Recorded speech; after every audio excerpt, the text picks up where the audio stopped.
អ្នកនៅខាងតួសង្កែតិចស្គាល់កន្លែងលក់ phở សាច់ប៉ប៉ែឆ្ងាញ់មកកន្លែងនេះនៅកន្លែងគាត់គឺលក់ចូលខ្ទង់4ទៅ5ឆ្នាំអីរៀងយូរគួរសមដែរសម្រាប់កន្លែងគាត់វិញគឺថាលក់ដាច់មែនតើបើថាសាច់ប៉ប៉ែរបស់គាត់គឺនៅពេលដែលញ៉ាំទៅអត់ធំក្លិនឆ្អែតហើយអញ្ចឹងសម្រាប់អ្នកដែលចេះញ៉ាំប៉ប៉ែអីហ្នឹងគឺអាចមកសាកញ៉ាំនៅកន្លែងគាត់បានហើយក្រៅតែពីសាច់ប៉ប៉ែក៏គាត់មានជាប្រភេទសាច់គោដែរ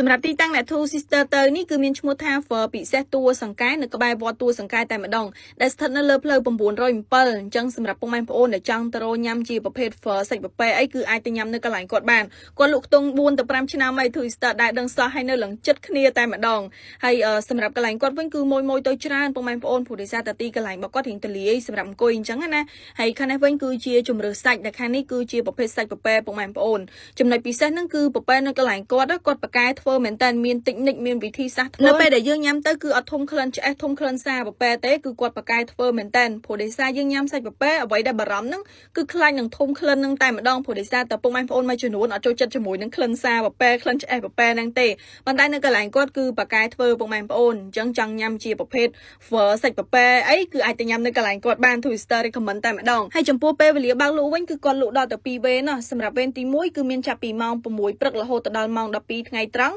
ហើយសម្រាប់វេនរសៀលវិញគឺចាប់ផ្ដើមពីម៉ោង3ល្ងាចរហូតដល់ម៉ោង9យប់ពុកម៉ែបងប្អូនអញ្ចឹងចន្លោះពេលហ្នឹងអាចទៅញ៉ាំនៅកន្លែងគាត់បានលក្ខណៈថាចង់រកបែបទឹកស៊ុបហត់ក្តៅជាមួយនឹងសាច់ប៉ប៉ែអីហ្នឹងគឺទៅញ៉ាំទៅហើយតេតងជាមួយនឹងតម្លៃវិញគឺមានតម្លៃ10000និង12000ណាពុកម៉ែបងប្អូនដូចជាសាច់គោតម្លៃ10000ហើយសម្រាប់សាច់ប៉ប៉ែវិញតម្លៃ12000អញ្ចឹងបើសិនជាពុកម៉ែបងប្អូនទៅញ៉ាំហើយចង់ថែមសាច់រៀងច្រើនអីគឺអាចសាកសួរគាត់បន្ថែមទៅគាត់នឹងគិតគូរទៅតាមនឹងអញ្ចឹងណាហើយសម្រាប់ទឹកស៊ុបរបស់គាត់វិញគឺថាជាតិតែម្ដងហើយអ្នកណាគេខ្លះដែលជាមួយនៅទីតាំង Phở សាច់ប៉ប៉ែមកកន្លែងនេះជួយ comment ប្រាប់ Twister ផងព្រោះដោយសារ Twister ទៅតែលើកទី1ទេទៅញ៉ាំនៅកន្លែងគាត់ប៉ុន្តែឃើញថារសជាតិរបស់គាត់គឺអត់ខកបំណងទេគឺឆ្ងាញ់ហើយ Twister ក៏បានទៅជាមួយនឹងតែក្រូចឆ្មាទឹកឃ្មុំ Freshy ដែរព្រោះដោយសារតែយើងញ៉ាំជាប្រភេទអាហារបែបនេះបានដាក់ជាមួយនឹងតែក្រូចឆ្មាទឹកឃ្មុំ Freshy ជូរអែមមកគឺឆ្ងាញ់មែនតើ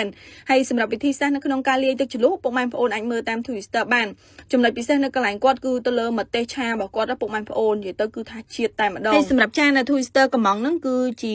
ចានពិសេសពុកម៉ែបងប្អូនគឺគាត់មានដាក់សាច់ចម្រុះចូលគ្នាអញ្ចឹងទៅប៉ុន្តែមួយចានរបស់គាត់នេះវិញគឺថាធានាមកតឹងពោះហ្មងព្រោះដោយសារទាំងសាច់ទាំង Phở ហ្នឹងគឺគាត់ដាក់ឲ្យឡើងច្រើនហើយពេលដែលតែញ៉ាំអ្វីដែលមិនអាចខ្វះបានគឺទឹកជ្រលក់ដូចបានឃើញអញ្ចឹងគឺថាម្ទេសឆានៅកន្លែងគាត់ទំនងមែនតើហើយពេលដែលញ៉ាំអញ្ចេះបើបានដាក់ជាមួយនឹងតែក្រូចឆ្មាទឹកឃ្មុំ Freshy ជូរអែមទៀតគឺថា Phở មួយចានហ្នឹងញ៉ាំម្នាក់ឯងអត់គ្រាន់ទេពុកម៉ែបងប្អូនព្រោះដោយសារតែរសជាតិតែក្រូចឆ្មាទឹកឃ្មុំ Freshy នេះគឺថាជូរអែមអញ្ចឹងនៅពេលដែលយើងញ៉ាំជាមួយនឹងអាហារអីក៏អត់តលាន់ដែរពុកម៉ែបងប្អូនសំខាន់ហ្នឹងគឺសម្បូរទៅដោយវីតាមីន C ជួយធ្វើឲ្យប្រព័ន្ធភាពស៊ាំរឹងមាំនិងស្រឡះបំពង់កជារួមគឺថាឆ្ងាញ់លើសពីតែជ្រក់ធម្មតាតែម្ដងមិនត្រឹមតែញ៉ាំទៅឆ្ងាញ់ទេគឺជួយឲ្យសុខភាពរបស់យើងល្អទៀតអញ្ចឹងវីដេអូរបស់ Twister មានតែប៉ុណ្្នឹងទេ